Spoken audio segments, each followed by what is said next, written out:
हाँ, तो आज आपकी इंग्लिश की जो सेकंड वाली बुक है विस्तस, उसको अपन स्टार्ट करेंगे। उसका फर्स्ट चैप्टर बड़े ध्यान से समझना, लेकिन इस चैप्टर को, ये चैप्टर बहुत तो कहते हैं ना कॉम्प्लिकेटेड लैंग्वेज यूज़ करी गई इसके अंदर, लेकिन बहुत ईजी वे में मैंने इसको सेट कर दिया है।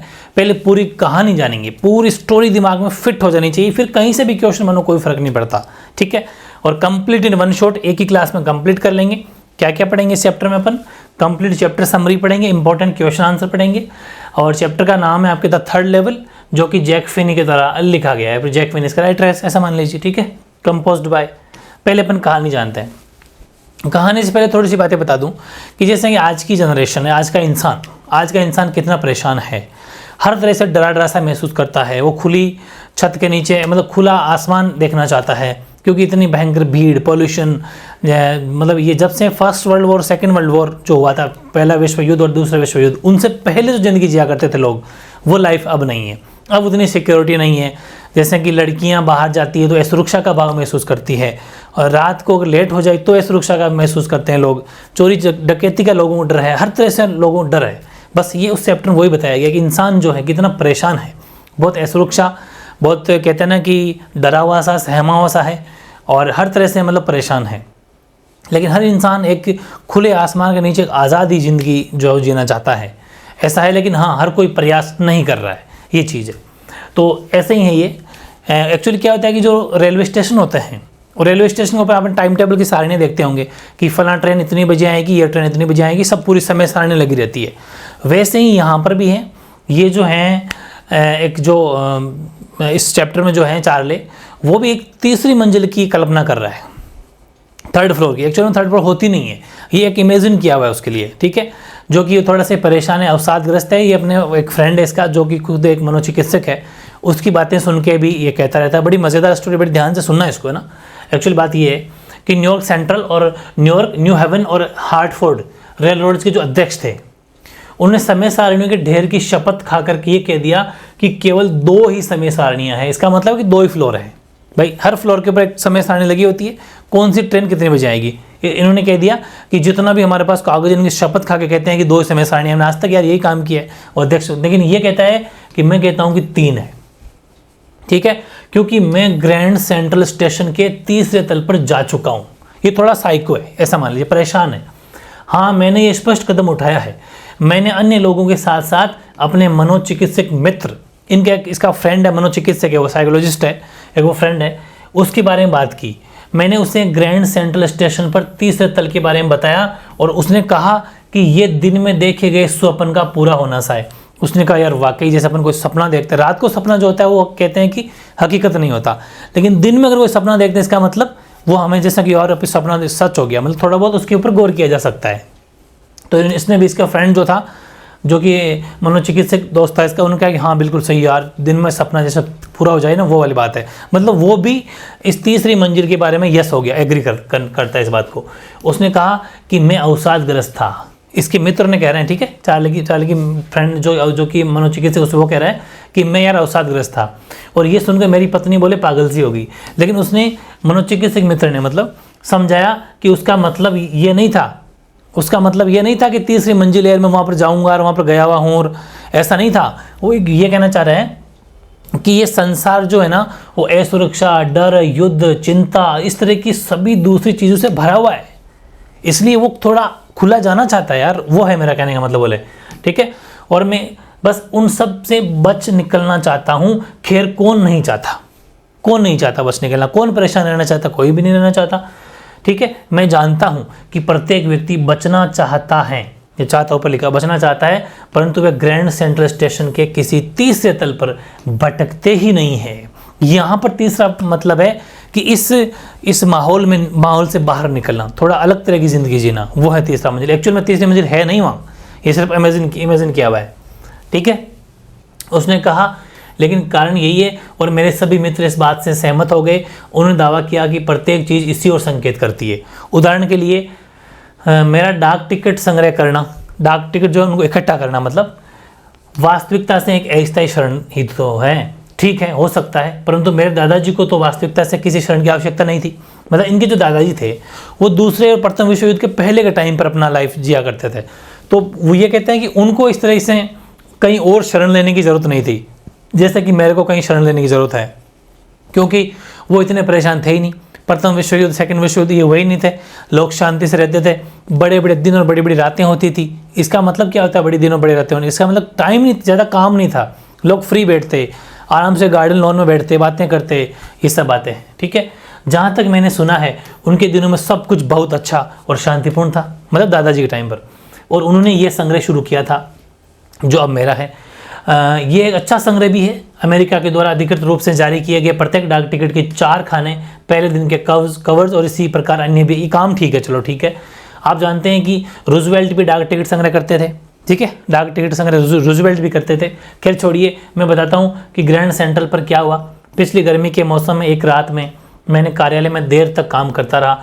मुझे शहर में स्थित अपने घर जाने की जल्दी थी, इसलिए मैंने ग्रैंड सेंट्रल से भूमिगत रेल मार्ग द्वारा जाने का निश्चय किया, क्योंकि इसमें बस से कम टाइम लगता है, क्योंकि वो अंडरग्राउंड भी था। अंडरग्राउंड में क्या होता है कि ज़्यादा भीड़ और ट्रैफिक नहीं होती और थोड़ी फास्ट रहती है वो सब, और बस से कम टाइम लगेगा, ये इसने सोचा कि उसको घर जाने की जल्दी थी। अब मैं नहीं जानता था कि मेरे साथ ऐसा क्यों हुआ होगा। मैं 31 वर्ष की आयु का चार्ली नाम का बस एक साधारण व्यक्ति हूँ, और मैं भूरे रंग का गेबरडीन कपड़े से बना सूट और सुंदर फीते वाला तिनकू से बना टॉप पहने हुए था। मैंने लगभग 1 दर्जन आदमियों को पीछे छोड़ा जो बिल्कुल मेरे ही जैसे, मतलब इसी ड्रेस में दिखते थे, वेशभूषा में दिखते थे, और मैं किसी चीज़ से बचकर भागने की कोशिश नहीं कर रहा था। मैं तो बस घर पहुंचना चाहता था, अपनी पत्नी लुइसा के पास। लुइसा के पास कर लेनी, अपनी के वो लिखा हुआ, ठीक है, लुइसा के पास। मैं वेंडरबिल्ट मार्ग से ग्रैंड सेंट्रल में मुड़ा और सीढ़ियों से उतरकर पहले तल पर, मैं फर्स्ट फ्लोर पहुंचा, जहां आप 20th सेंचुरी, यानी ट्रेन का नाम है 20th सेंचुरी वाली जितनी भी रेलगाड़ियाँ थी उनमें कोई टिकट ले सकते हैं। फिर मैं एक जीना और चढ़ा, मतलब एक फ्लोर और चढ़ा, एक सीढ़ियाँ, जीने का मतलब सीढ़ियाँ होती है, सब जानते हो आप। उतरकर दूसरे तल पर सेकंड फ्लोर पहुंचा, जहां से उपनगरीय रेलगाड़ियाँ छूटती थी, ठीक है। मैं भूमिगत रेल मार्ग की ओर ले जाने वाली एक धनुषाकार चौखट से टकराने से बचने के लिए सिर नीचे झुकाकर घुसा और खो गया, ठीक है। अंडरग्राउंड में कोई दिख रहा था उसको कुछ कि वहाँ से कोई ट्रेन निकल जाए तो बढ़िया रह जाएगा। जैसे नीचे घुसा, सिर टकराया, लेकिन उसके बाद में खो गया, ठीक है। और ये होना इसके लिए सरल था, क्योंकि चलते ही खोता था ऐसे ही। कैसे कि मैं सैकड़ों बार ग्रैंड सेंट्रल में आया गया हूँ, लेकिन मैं हमेशा ही नई चौखटों और सीढ़ियों और बरामदों से टकराता रहता हूँ, ठीक है। मतलब है कि रास्ता भूल जाता है ऐसा मान लीजिए। एक बार मैं लगभग 1 मील लंबी एक सुरंग में घुस गया था, ठीक है, और फिर वहाँ भूल गया, और रूजवेल्ट होटल की लॉबी से बाहर जाके निकला था ये, ठीक है, लगभग साइको एक तरीके से। एक और बार मैं 3 ब्लॉक्स दूर गली नंबर 46 स्थित एक कार्यालय के भवन में निकला था, ठीक है। ये इसका काम बेसिकली। फिर देखो, कभी कभी मुझे लगता है कि ग्रैंड सेंट्रल एक पेड़ की तरह बढ़ रहा है, पेड़ की जड़ों की तरह इसमें नए बरामदे और जीने फैलते जा रहे हैं। संभवतः एक लंबी सुरंग है जिसके बारे में कोई नहीं जानता है। ये सुरंग इस समय भी शहर के नीचे से होकर टाइम्स स्क्वायर तक जा रही है, और शायद एक दूसरी सुरंग सेंट्रल पार्क तक जा रही है, और शायद क्योंकि वर्षों से बहुत से लोगों के लिए ग्रैंड सेंट्रल एक बाहर निकलने का द्वार रहा है, एक बचने का रास्ता हो सकता है। ऐसी एक सुरंग में मैं चला गया, ठीक है। लेकिन मैंने अपने मनोचिकित्सक मित्र को इस विचार के बारे में कभी बताया नहीं कि मैं ऐसा कुछ भी गया हूँ। मनोचिकित्सक फ्रेंड था ना इनका, उनको इन्हें नहीं बताया। जिस बरामदे में मैं था वह बाईं, और बाईं का मतलब लेफ्ट है, ठीक है, लेफ्ट और मुड़ने और नीचे की ओर ढलान मतलब ढलान लेने लगा। मुझे लगा कि ये गलत है, ऐसा लगा, लेकिन मैं चलता रहा, कोई बात नहीं, देखा जाएगा जो होगा, ठीक है। मुझे केवल अपने कदमों की आवाज़ सुनाई दे रही थी, मतलब इसका मतलब है कि वहाँ पर कोई जा नहीं रहा था, सिर्फ अकेला ही चल रहा था, ठीक है। और मैं एक भी व्यक्ति के सामने से नहीं गुजरा, क्योंकि कोई आया नहीं, रास्ता ऐसा ही था, सिर्फ वही जा रहा था। तब मुझे सामने उस तरह की खोखली दहाड़, शोर जो होता है ना, वो सुनाई पड़ी, जिसका अर्थ होता है कि खुला स्थान और बातें करते हुए लोग, ऐसा मतलब शोर सुनाई दिया। इसका मतलब सोचा कि हाँ कुछ तो है यहाँ पर, ठीक है। और उस सुरंग ने बाईं का मतलब फिर लेफ्ट साइड में एक तीव्र मोड़ लिया, फिर लेफ्ट साइड में फिर वो मुड़ी, तो एक छोटा सा जीना उतरा, मतलब फिर थोड़ी सी सीढ़ियाँ और उतरी, और ग्रैंड सेंट्रल स्टेशन के 3रे तल पर बाहर निकला, 3rd फ्लोर के ऊपर ये बाहर निकल गया। मतलब ये मामला इसका सही बैठ गया, यहीं जाना चाहता था, ठीक है, 3rd फ्लोर पे जाना चाहता था। फिर ये केवल एक क्षण के लिए मुझे लगा कि मैं दूसरे तल पर वापस आ गया हूँ, ऐसा लगा। लेकिन मैंने देखा कि कमरा जो कि दूसरे तल की अपेक्षा अधिक छोटा है। इसका मतलब नहीं यार, 2nd फ्लोर पे तो कमरे जो थे बड़े थे, ये तो छोटे कमरे। और टिकट खिड़कियाँ और ट्रेन गेट कम थे, उतनी टिकट खिड़कियाँ नहीं थी, गेट भी कम है। और बीच में बना सूचना बूथ लकड़ी का बना हुआ है और पुराने प्रकार का था, लकड़ी का बना हुआ पुराने प्रकार का था। और बूथ में उपस्थित व्यक्ति हरे रंग का धूप का चश्मा, लंबी बाजू की काली प्रोटेक्ट पहने हुआ था और प्रकाश धुंधला और टिमटिमाता हुआ सा था। फिर मुझे समझ आया कि प्रकाश की मध्यम और टिमटिमाता जो ये हैं ये क्या था, तो वे खुली लो वाले गैस लाइट्स थी। जो गैस लाइट होती है ना, खुली लो जिसकी होती है, वो लाइट्स थी। फर्श पर पीतल के थूकदान, मतलब जहाँ पे पीक करते हैं, वो थे, रखे हुए थे। और स्टेशन के पास मेरी नज़र प्रकाश की एक झिलमिलाहट पर पड़ी। ठीक है, एक व्यक्ति अपनी ऊपर की जेब से एक सोने की घड़ी बाहर निकाल रहा था। उसने अचानक एक आवाज़ के साथ घड़ी का कवर खोला। आवाज़ एक खट, उसे आवाज़ से घड़ी का कवर खोला, अपनी घड़ी को देखा और नाक सिकोड़ी। उसने एक डर्मी हेट और एक काला 4 बटन वाला सामने से मुड़ा हुआ एक सूट पहना हुआ था और उसकी बड़ी काली मूंछों के सिर ऊपर की ओर ऐसे घुमाए हुए थे। ठीक है, ऐंठे हुए थे।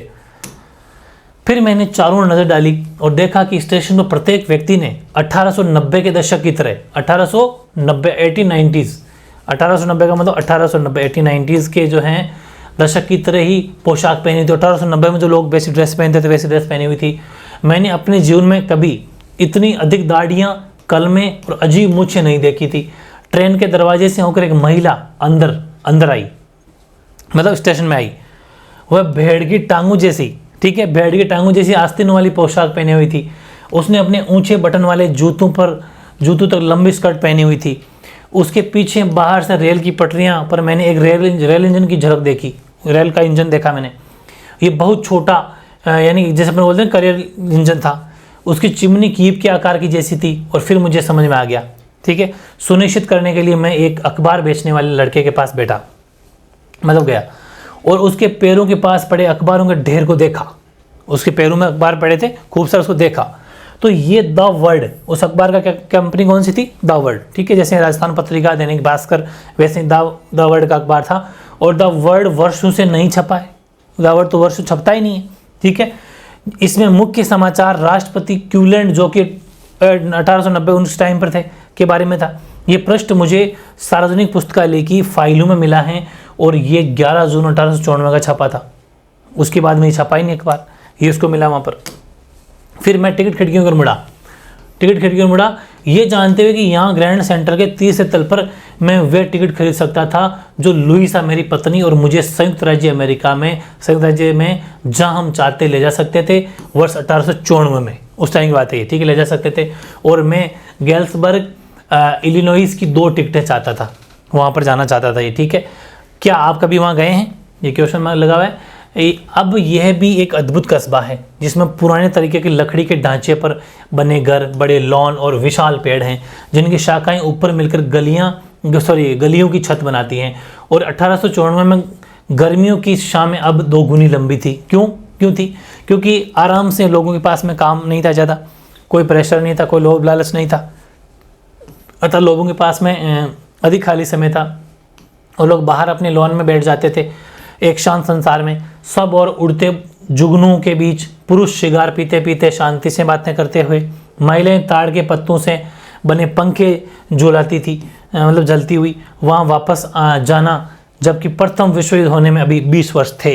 ये वो टाइम है जब फर्स्ट वर्ल्ड वॉर हुआ ही नहीं है, 1890-94 की बात है। ठीक है, और द्वितीय विश्व युद्ध तो भविष्य में 40 वर्ष में अधिक होने वाला है, अभी कहाँ हुआ है, ऐसा टाइम था। मैं वहाँ के 2 टिकट चाहता था।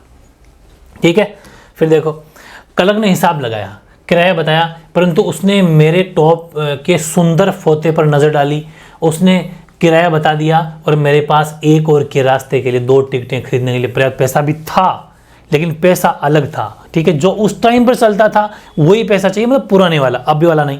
ठीक है, लेकिन जब मैंने पैसे गिनकर ऊपर देखा तो क्लर्क मुझे घूर रहा था ऐसे। ठीक है, घूर रहा था। उसने मुद्रा के कागजी नोट की ओर सिर हिला दिया कि नहीं, ये नहीं चलेंगे। ठीक है, और उसने कहा कि श्रीमान ये पैसा नहीं है, और अगर आप मुझे ये पैसा समझ के धोखा देने की अगर कोशिश भी कर रहे हैं तो आप बहुत दूर नहीं जा पाएंगे, मैं आपको जेल में टिका दूंगा। और उसने अपने बगल में नकदी रखने वाली दराज की ओर देखा कि इधर दराज की तरफ देखो, कौन सा नोट है, ये वाला नोट लाओ। वास्तव में पैसा पुराने तरीके के नोट थे, जो जैसा धन हम आजकल प्रयोग करते हैं, उससे 2 गुने आकार के और अलग दिखने वाले। मैं मुड़ा और तेजी से बाहर निकल गया। क्यों? क्योंकि जेल जाने के लिए कुछ भी अच्छी बात नहीं है, उस टाइम पर भी अच्छी बात नहीं थी, 1894 में भी नहीं थी। ठीक है, तो जेल जाना किसको पसंद है, ये बात कहता है वो। फिर और बात होगी समाप्त, बात समाप्त होगी। मेरा मानना है कि जिस रास्ते से मैं आया था उसी रास्ते से बाहर निकल गया। अगले दिन भोजन अवकाश जब हुआ उसके दौरान मैंने बैंक से $300 निकाले, जो कि हमारी लगभग सारी जमा पूंजी थी, और पुराने समय में चलने वाली मुद्रा खरीदी। अब देखो, अगर आप नोट चाहते हो तो पुरानी मुद्रा आपको मिल जाएगी, लेकिन कम, उसके पैसे ज़्यादा व्यय करने पड़ेंगे। तो इसने क्या करा कि $300 दिए, लेकिन 200 से भी कम डॉलर इसको वापस मिले। ठीक है, यानी कि इससे मेरे मनोवैज्ञानिक मित्र को वास्तव में चिंता हुई कि आप किसी भी सिक्का विक्रेता से पुराने समय में चलने वाला धन खरीद सकते हैं, परंतु इसके लिए आपको कुछ अधिक धन देना पड़ता है। अपने $300 के बदले में पुरानी शैली के 200 से भी कम नोट, यानी जो कागजी मुद्रा, इसके पास में सिक्के थे और वहाँ पर कागजी मुद्रा चलती थी, वो खरीद पाया। परंतु मैंने परवाह नहीं की। 1894 में अंडे 13 सेंट के 1 दर्जन के भाव से मिलते थे। वो भी तो बात है, इसका मतलब कितना सस्ते मिलते थे, तो परवाह नहीं करी कि कोई बात नहीं। लेकिन मुझे फिर कभी वह बरामदा नहीं मिला। अब वापस जाना चाहा, पैसे भी ले लिए, लेकिन उसको कभी वो 3rd फ्लोर मिला नहीं, कभी वो बरामदा नहीं मिला। ग्रैंड सेंटर स्टेशन पर 30 तल की ओर जाता है, यद्यपि मैंने अक्सर उसे ढूंढने की काफ़ी कोशिश की है। जब मैंने लुइसा को ये सब बताया तो वह काफ़ी चिंतित हो गई थी और वह नहीं चाहती थी कि मैं 30 तल को और ढूंढूं। कुछ समय बाद मैंने 30 तल को ढूंढना बंद भी कर दिया। ठीक है, मैंने वापस अपना ध्यान अपने डाक टिकटों पर लगा लिया। ठीक है, लेकिन अब हम दोनों, कौन, लुइसा और मैं, प्रत्येक सप्ताह के अंत में 30 तल को ढूंढते हैं, क्योंकि अब हमारे पास प्रमाण है कि 30 तल अब भी है। कैसे? कि मेरा मित्र सैम विनर, क्या नाम है फ्रेंड का, उसका साइकोलॉजिस्ट का, जो मनोचिकित्सक है, सैम विनर गायब हो गया था। कोई नहीं जानता था कि कहाँ गया वो, लेकिन मुझे एक प्रकार का संदेह था, क्योंकि सैम एक शहरी लड़का है और मैं उसे गेल्सबर्ग के बारे में बताया करता था। मैं वहाँ स्कूल, मतलब ये गेल्सबर्ग क्या है, ये वही शहर है जहाँ पर 1894 की बातें हुई थी, वो अखबार मिला था, ये सब वहीं जाना चाहते थे। तो उसने समझाया कि ये शहर का लड़का है, और शहर के लोग तो ज़्यादा परेशान होते हैं, कहीं वो जाना चाहते हैं, खुली जगह एकदम घूमना चाहते हैं, तो ये भी वैसा ही था। तो इसने सोचा कि कहीं मैंने उसको बताया था, कहीं वो शहर का लड़का था, कहीं बात मान तो नहीं ली उसने, और कहीं वो गेल्सबर्ग गया तो नहीं है। तो फिर उसने कहा कि वह सैम हमेशा कहता था कि उसे उस स्थान के बारे में सुनना अच्छा लगता है। कौन से बारे में? गेल्सबर्ग के बारे में। और वह वहीं है, बिल्कुल ठीक 1894 में, उसी टाइम पर वहीं पहुंच गया बोले वो, क्योंकि एक रात अपने डाक टिकट संग्रह से जूझते हुए मुझे मिला। ठीक है, क्या आप जानते हैं कि प्रथम दिवस आवरण क्या होता है? प्रथम दिवस आवरण एक छोटी सी घटना पे समझना। जब एक नया, ये हेडिंग लगा सकते हो आप, अलग से समझ लेना भाई। प्रथम दिवस आवरण, जब एक नया डाक टिकट जारी किया जाता है, जब भी नया डाक टिकट जारी किया जाता है ना, तो डाक टिकट संग्राहक कुछ नए डाक टिकट खरीद लेते हैं और उनकी बिक्री के समय प्रथम दिन उन्हें लिफाफों में लगाकर स्वयं को डाक द्वारा भेजने का प्रयोग करते हैं, भेजते हैं उस किसी को जिसका डाक टिकट होता है, और डाक खाने की मोहर से तिथि सिद्ध हो जाती है किस तारीख को ये वहाँ से चिट्ठी ये निकली है, और वह लिफाफा प्रथम दिवस आवरण कहलाता है। ठीक है ना, यहाँ तक। तो उन लिफाफों को कभी नहीं खोला जाता है, लिफाफे में बस कोरा खाली कागज रखा जाता है। उस रात मेरे सबसे पुराने प्रथम दिवस आवरणों के बीच मुझे एक ऐसा लिफाफा मिला जो वहाँ नहीं होना चाहिए था, लेकिन ये वहाँ था। वह ये इसलिए वहाँ था क्योंकि किसी ने इसे गेल्सबर्ग में मेरे दादाजी के घर डाक से भेजा था। लिफाफे पर लिखा पता यही बता रहा था, और ये 18 जुलाई 1894 से वहाँ, मतलब उसी मेरे वहाँ पर डाक खाने की मोहर ये दिखा रही थी। कौन सी डेट बता रही थी? 18 जुलाई 1894, ये तारीख वहाँ दिखा रही थी। लेकिन फिर भी ये मुझे बिल्कुल याद नहीं आ रहा था। ये एक हल्के भूरे रंग का 6 सेंट की कीमत का डाक टिकट था, और इस पर राष्ट्रपति गेरफील्ड की तस्वीर बनी हुई थी। स्वाभाविक ही था कि जब वह लिफाफा डाक से दादाजी के पास आया तो वह ये सीधे उनके संग्रह में चला गया और वहीं रहा तब तक जब तक कि मैंने उसे बाहर नहीं निकाला और नहीं खोला। अपने भी हो सकता है, पहले से लेटर वगैरह आते थे, तो कभी कभी लेटर आके उसमें पोस्ट ऑफिस में रह जाता 20-20 दिन, एक महीना तक। कोई अगर अपने घर में से कोई नहीं जाता तो फिर वो नहीं मिलता। अपने तो नहीं, मतलब अपने दादाजी के टाइम की बातें हैं। तो फिर वही वाली बात है कि इनका भी वैसे आया था और पड़ा रह गया। फिर क्या हुआ, इसके अंदर रखा कागज़ कोरा नहीं था। लेकिन अब की बार, हालांकि लगभग कोरे कागज़ होते थे, लेकिन ये कोरा नहीं। हालांकि डेट में नहीं लिखी है भाई, ये लेटर का फॉर्मेट है पूरा, ये पूरा लेटर का फॉर्मेट ऐसा ना, ऐसा आपकी बुक में, एनसीईआरटी बुक में एज इट इज है ये ऐसा। हालांकि मैंने यहाँ डेट मिस कर दिया, वो नहीं लिखी। मैंने सोचा इसको अभी क्या लिखना है, चार्ली। इसमें लिखा हुआ, देखो लेटर में क्या लिखा हुआ, देखो चार्ली। अब आप समझ आओ ये लेटर किसने लिखा होगा। ये उसी दोस्त ने लिखा है, सैम ने। ठीक है, जो सैम था उसके फ्रेंड ने लिखा है कि मैंने चाहा कि काश तुम तीसरे तल के अस्तित्व के बारे में तुम्हारी बात जो थी वो ठीक होती। फिर मुझे विश्वास हो गया कि तुम ठीक थे यार, और चार्ली ये सच है कि मुझे तीसरा तल मिल गया है। ठीक है, मैंने 2 सप्ताह से यहाँ हूँ, 2 सप्ताह से मैं यहाँ हूँ, और इस समय नीचे गली में डिएगो जगह का नाम है, डेलेस जो भी है, मैं कोई पियानो बजा रहा है, और वहाँ उपस्थित सब लोग बाहर सामने के पोर्च में सिंग नेली होम एक गीत गा रहे हैं, सिंग नेली होम ऐसा कर गीत गा रहे हैं, और मुझे शिकंजी के लिए निमंत्रण मिला है। वापस आ जाओ चार्ली और लुइसा, दोनों वापस आ जाओ, जब तक तुम्हें तीसरा तल नहीं मिले ढूंढते रहो, और वह इस योग्य हैं, मेरा विश्वास करो। ठीक है, ऐसे शानदार जगह है, बोले वो ढूंढो आप। मैं जिस डाक टिकट की ओर सिक्कों की दुकान पर जाता हूँ, वहाँ मुझे पता लगा कि सैम ने $800 की पुराने समय में चलने वाली मुद्रा खरीदी भी थी। अब और कंफर्म मोहर लग गई कि वो वहीं गया था और $800 की पुराने समय की मुद्रा उसने खरीदी। इसका मतलब पक्का ही गया, क्योंकि वहाँ जाने के लिए पुराने मुद्रा देनी पड़ती है। इससे उसका भूसे, चारे और अनाज का एक छोटा सा व्यवसाय स्थापित हो सकता था।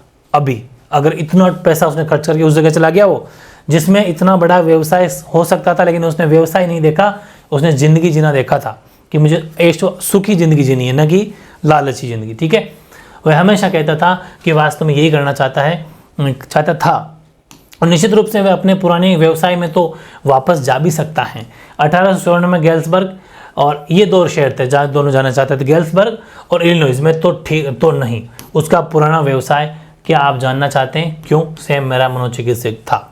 ठीक है, तो ये था भाई पूरी स्टोरी। आई थिंक आपको याद हो गई होगी। ज़बरदस्त तरीके से मेरे साथ के साथ पढ़ लेना, काफ़ी कवर हो जाएगा। फाइनली निचोड़ में अगर देना चाहूँ इस पाठ का, एक निचोड़ जिसे बोलते हैं, यह कहानी आधुनिक मनुष्य के डर और असुरक्षा की भावना की कहानी है। बिल्कुल सही है। संसार एक ऐसा तनावग्रस्त स्थान बन गया है कि लोगों की प्रवृत्ति इसे बचकर भागने की हो गई है। वे उस संसार में रहना चाहते हैं जो दोनों विश्व युद्ध से काफ़ी पहले था, जब कोई लड़ाई झगड़े नहीं, आपस में इतने प्रेम से लोग रहते थे, वहाँ रहना चाहते हैं। कहानी का जो वर्णन करता है चार्ली, एक बार स्वयं को 1894 के संसार में पाता है। पुराने समय पर से मुद्रा लेने के इरादे से वह वहाँ से बाहर आता है, परंतु उसे वह स्थान दोबारा कभी नहीं मिलता।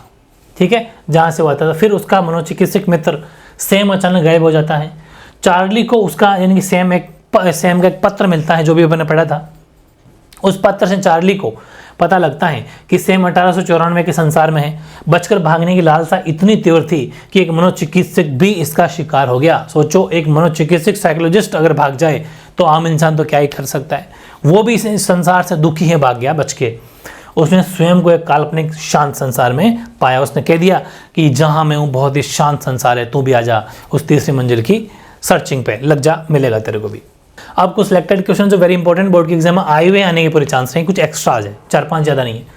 What is the third level effort to? तीसरा जो लेवल है, थर्ड लेवल क्या मतलब बताता है आपको, क्या दर्शाता है? तो the third level at a Grand Central Station of New York does not really exist. ये एक्चुअल में वहाँ पर था ही नहीं, ये सिर्फ एक दिमाग की उपज है। There are only 2 levels at the station. वहाँ पर सिर्फ 2 ही मंजिल थी, दो ही लेवल थे। ठीक है, the third level is product of Charlie's imagination. ये सिर्फ और सिर्फ चार्ली की दिमाग की उपज है और कुछ भी नहीं है, दिमाग की कल्पना है। He finds it a place where he can escape from the modern world of insecurity and fear. वो यहाँ की जो ये इस जगह का नाम इसलिए लेता है कि अभी जो इनसिक्योरिटी है, सुरक्षा का भाव है, डर का माहौल है, इसे अपने आप को बचा के ले जाना चाहता है, उसकी बात करता है थर्ड लेवल। एक्चुअल में वहाँ पर थर्ड लेवल कोई था ही नहीं। ठीक है, second, would Charlie ever go back to the ticket counter on the third level to buy tickets to Galesburg for himself and his wife? बिल्कुल सही है। तो Charlie was all the more willing to go back to the ticket counter on the third level to buy tickets to Galsburg from himself and his wife, but the third level being the imagination, he would never go to buy tickets from there। लेकिन वहाँ नहीं जा पाया और वहाँ की ticket ये नहीं ले पाया था, ये तो आपको पता ही है, अपने पूरी स्टोरी में पढ़ लिया। तीसरा, why do the people in the modern world want to escape? अभी जो कैसे मतलब अपने आप को आज का जो है वो क्यों मतलब अपने आप को बचाना चाहते हैं आजकल का आज का संसार? तो the modern world is full of insecurity, fear, wars and worries, so the people want to escape. तो इसलिए हर कोई खुली जगह चाहता है जहाँ शांति हो, जहाँ ये इनसिक्योरिटी वगैरह ना हो, हर कोई वहाँ जाना चाहता है, क्योंकि आज के वर्ल्ड में, आज के संसार में ये सब हैं, इसलिए इनसे बचना चाहता है। ठीक है, What would Sam have done in Galsburg for his living and why? तो Sam set himself up in a feed and grain business there at a Galsburg. At that time, everyone was happy and connected, so no need to psychiatrist. यानी कि हर कोई happy है, खुश है, तो इसलिए किसी भी मनोचिकित्सक की जरूरत भी नहीं पड़ती. ये सब कारण थे. फिर क्योंकि वहाँ ये कहाँ की बात करें, गैल्सबर्ग की बात करें, जहाँ पर बिल्कुल शांति प्रिय लोग हैं, बड़े आराम से रहते हैं, वो वाली चीज़ है. 5वां, how did the world help Charlie to confirm his doubts regarding the existence third level of. ठीक है, तो ये शायद यहाँ होगा, ऑफ थर्ड लेवल होगा, है ना, तो थोड़ी सी मिस्टेक रह गई होगी. तो Charlie saw that day's edition of the world, it was dated 11 June 1894. Date थी उसमें, जब उसने देखा था उसको, तो ये तारीख लिखी हुई थी. The lead said something about president Cleveland. ये देखा था ना उस अखबार में, डेट लिखी हुई थी, प्रेसिडेंट क्लेवलैंड की बात लिखी हुई थी. तो this confirm date Charlie was back in 1894, है ना, 1894, 1894. ठीक है भाई, टाइम पर देख लेना, 1894 था वैसे, हाँ 1894 एट थर्ड लेवल. ठीक है, ये चीज़ है थर्ड लेवल स्टोरी. ओके, फिर अगला है, how did Charlie ascertain that he had reach the 1894 world. तो by watching dim gas lamps. बिल्कुल इसने देखा था वहाँ पर कि लाइटें जब जली हुई थी, तो वो डिम गैस कहते हैं खुली लो वाली लाइट जली हुई थी, लैंप जला हुआ था, with flickering flames, brass ports, old style clothing, जो कपड़े पहने थे लोग, बड़ी बड़ी मूछें मोड़ी, वो सब बातें. And women Charlie except that he had reach the 1894 world. तो इसने देखा था कि ऐसा पहना हुआ, ये तो सब पुराने लोग लग रहे हैं मुझे, 1894 का संसार नजर उसको वहाँ पर आया. फिर describe the scene at the third level, या फिर अथवा में भी कि describe briefly the scene at the third level of Grand Central Station at the scene by Charlie. Charlie ने तीसरे लेवल का क्या वर्णन किया था वो आपको बताना है. वैसे कहानी पढ़ ली तो बहुत इजी है कि at the third level of the Grand Central Station Charlie witnessed at atmosphere of the remote past. बिल्कुल सही है वो, मतलब कि उसका एकदम पास्ट भूतपूर्व की बातें कहता है अपने पूरे संसार एटमॉस्फेयर को कि ऐसा ऐसा होगा, वहाँ पर शांति प्रिय होगा, ये सब. The information both was old style, it was made of would. ये वहाँ पर जैसे ऊपर जाता है तो देखता है कि सारे के सारे कपड़े लोग ओल्ड स्टाइल के पहने हुए हैं, लकड़ी के मतलब वुड के वहाँ पर बने हुए थे हर चीज़. ठीक है, the man in the booth wore a green eye shade and long black sleeve protects पहने हुए, लंबे लंबे स्लीव वाले पहने हुए हैं. ठीक है, और दे वर ओपन फ्लेम, जो कि गैस जो होता है, लैंप जो होता है बिल्कुल ओपन फ्लेम है, वो जल रहा है. और देर वर ब्रास स्पूटून्स ऑफ फ्लावर, और people war the look of 1819 something, ऐसे लगते हैं 18वीं-19वीं शताब्दी के जो लोग हैं वो. और दे हेड बियर्ड्स, बहुत लंबी लंबी दाढ़ी, है ना, और साइड बर्न्स एंड फैंसी, कहते हैं ना कि माउस्टेक, ये सब वहाँ पर देखे तो इसका लगा कि ये सब वर्णन करता है अपने तीसरी मंजिल थर्ड लेवल के ऊपर कि ये ऐसा कुछ था. ठीक है, जो कि आज तो बिल्कुल चेंज हो चुका है. और last question, characteristic of Charlie. Charlie का कैरेक्टरिस्टिक यानी कि उसका, ये तो काफ़ी इंपॉर्टेंट हो जाता है, किसी का भी कैरेक्टरिस्टिक आपको एग्जाम में अच्छे से याद करके जाना है. तो Charlie is an ordinary man living in New York. बिल्कुल सही है. ही इज 31 ईयर, 31 साल का होता है. He finds this modern world full of insecurity, fear, stress and worries to escape from the, मतलब कि ये 31 साल का एक बंदा है जो न्यूयॉर्क में रहता है, और ये देखता है कि जो अभी आज का संसार है उसमें सुरक्षा, डर, तनाव और ये सब लड़ाई झगड़े ये सब यहाँ पर है, इसलिए एस्केप फ्रॉम द वर्ल्ड, इस संसार से बचना चाहता है. दी रीचेस गैल्सबर्ग, ये गैल्सबर्ग जाना चाहता है. 1894 का जो जिसकी बातें हैं वो वहाँ पर ज़िंदगी वो जीना चाहता है, जो first world war second world war से ही पहले की लाइफ है. Charlie is a loving and understanding husband. He does not want to go Galesburg alone, अकेला नहीं जाना चाहता, अपनी वाइफ को भी साथ में लेके जाना चाहता है. इतना इसीलिए उसको कहा जाता है लविंग एंड अंडरस्टैंडिंग हस्बैंड. ठीक है, so we visit this place with his wife, साथ में ले जाना चाहता है. He like very gentleman, believes and old is gold. ठीक है, ये हमेशा ही ओल्ड को गोल्ड मानता है कि ओल्ड इज गोल्ड. ये सब बातें थी. 100% मस्त क्वेश्चन है, पूरी जान लगा दो जितने लगा सकते हो. जिस दिन मार्कशीट आएगी ना, दिल कहते हैं गार्डन गार्डन हो जाएगा, शानदार कॉलेज मिल जाएगी, फिर मौज ही मौज है. क्वेश्चन है, give a character sketch of Charlie. Charlie का चरित्र चित्रण कीजिए. ठीक है, मतलब उसका कैरेक्टर कैसा था, चरित्र कैसा था, उसके बारे में बताइए, वो बंदा कैसा था. तो Charlie is an ordinary man living in New York. बिल्कुल सही है. चार्ली एक ऑर्डिनरी मैन का मतलब होता है साधारण व्यक्ति, साधारण आदमी था जो न्यूयॉर्क में रहता था. ठीक है, ही इज 31 ईयर्स, 31 वर्ष का था. और he find this modern world full of insecurity, fear, stress and worries. ये आपने पढ़ लिया था कि इसने जो पूरा इस संसार उसके अंदर असुरक्षा, इनसिक्योरिटी मतलब असुरक्षा, फियर यानी डर, स्ट्रेस यानी तनाव, एंड चिंता यानी वरीज, इन सब से भरा हुआ, ये संसार को ये इन सब से भरा हुआ मानता है। ठीक है, फिर to escape from this world he reached Galesburg, ठीक, गैल्सबर्ग ऑफ 1894। इसीलिए क्या करता है कि ये गैल्सबर्ग, इस संसार से बचने के लिए वह गैल्सबर्ग जाता है। गैल्सबर्ग इलिनोइस, ये गैल्सबर्ग इलिनोइस है। ठीक है, ILLINOIS, इलिनोइस। 1884 में 84 के संसार में वहाँ पर पहुँचना चाहता है। मतलब यही चाहता है कि पहले ऐसा होता था, कोई टेंशन नहीं थी, कोई ऐसा मतलब लोभ लालच मोह माया नहीं थी, बहुत ज़्यादा प्रेम था, कोई जैसे हथियार कुछ भी नहीं थे, बड़े प्यार से लोग मिलजुल के रहते थे, वो सब बातें जो अपने चैप्टर में पढ़ी। ठीक है, और Charlie is loving and understanding husband, और ये भी बहुत ज़्यादा मतलब अपनी वाइफ को केयर करने वाला भी था। ठीक है, बहुत ज़्यादा प्यार करता था अपनी वाइफ से, अपने चैप्टर पढ़ा भी देखा भी था। तो अंडरस्टैंडिंग हस्बैंड था, एक लविंग हस्बैंड भी था। ठीक है, और he does not want to go to, अब ये कैसे कह सकते हो कि ये लविंग हस्बैंड था या फिर केयर करने वाला हस्बैंड था, क्योंकि ये अकेला गैल्सबर्ग नहीं जाना चाहता था, अलोन नहीं जाना चाहता था, अपने वाइफ को भी साथ में लेके गया था, लेके जाना चाहता था। समझ सकते हो कितना केयरिंग बंदा है। So he visit this place with his wife, इसलिए वो उस जगह पर अपनी वाइफ के साथ में गया। He like every gentleman believe that old is gold. ठीक है, इसीलिए जो है हर पुरानी वस्तु सोने की तरह जो शुद्ध होती है, इसलिए कहते हैं ना ओल्ड इज गोल्ड। ठीक है, और वाकई बात ये सही भी है। पहले की चीज़ें जो पहले की चीज़ें, चाहे वो रॉयल इनफील्ड बुलेट भी अपन बात करें तो वो उस एक बाइक की एग्जांपल दे रहा हूँ, पहले की गाड़ियाँ भी आज भी देखो कि शानदार इंजन होता है उनका, तो पहले की ओल्ड इज गोल्ड ही है। चाहे सॉन्ग भी हो तो ओल्ड इज गोल्ड। आजकल कोई सॉन्ग थोड़ी ना है, बातें कर रहा है वो, काय का रैप है तो बातें कर रहा है उसमें, वो सॉन्ग बिल्कुल भी कहते हैं ना कोई बिल्कुल मतलब ही नहीं। पहले के सॉन्ग वाकई क्या सॉन्ग होते थे। ठीक है, तो वही चीज़ है ओल्ड इज गोल्ड। अगला, describe briefly the scene at the third level Grand Central Station at scene by Charlie. Charlie द्वारा देखे कि ग्रैंड सेंट्रल स्टेशन के तीसरे तल दृश्य का वर्णन कीजिए। ठीक है, तो देखो जैसे वो थर्ड लेवल के बारे में बता रहा ना वो, तो at the third level of Grand Central Station Charlie witnessed at atmosphere of the remote past. ठीक है, यानी कि सेंट्रल स्टेशन तीसरे तल पर चार्ली ने बहुत अतीव का वातावरण देखा। देखा ना, एटमॉस्फेयर ऑफ रिमोट पास्ट, मतलब अतीव का मतलब बहुत पुराना, रिमोट पास्ट का मतलब बहुत पहले का इसने जो एटमॉस्फेयर वहाँ पर देखा। This information booth was of old style, पुरानी स्टाइल ना, वह लकड़ी का बना हुआ था। क्या देखा वहाँ पर, एक सूचना केंद्र था। ओल्ड क्या था, इंफॉर्मेशन बूथ, जिसको अपन इंग्लिश में हिंदी बोलेंगे सूचना केंद्र, वो भी कैसा ओल्ड स्टाइल, पुरानी स्टाइल का वहाँ पर पड़ा हुआ था।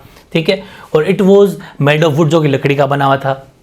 The man in the booth wore a green eye shade and long black sleeve protectors. ये वो उस इंसान जो पहन रखा था ना, अपने चैप्टर पढ़ा था उसके बारे में बता रहा है। यानी कि बूथ में बैठे हुए व्यक्ति ने हरा चश्मा लगा रखा था और काले रंग के लंबे स्लीव प्रोटेक्ट्स पहने हुए थे उसने। ठीक है, फिर आगे अपन देखते हैं, there were open flame gas lights. ठीक है, और वहाँ पर अपन देखा था ना कि वहाँ खुली लो वाली गैस लाइट्स थी, जो खुली लो वाली थी, गैस लाइट्स थी।